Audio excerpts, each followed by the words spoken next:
সামনে ভোট, এখন প্রতিশ্রুতি বন্যা ববে।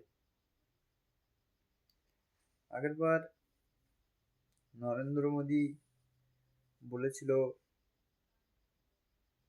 যে সময় এলো টাকা ব্যান করেছিল, নতুন টাকা পাবলিক করেছিল, তখন বলেছিল প্রত্যেকের অ্যাকাউন্টে 15 লক্ষ করে টাকা দেওয়া হবে।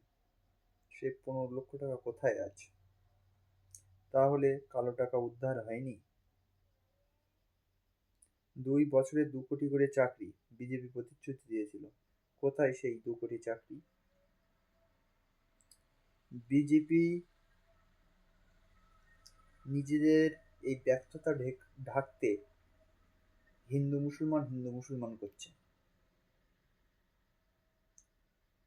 এটাই হলো বাস্তব।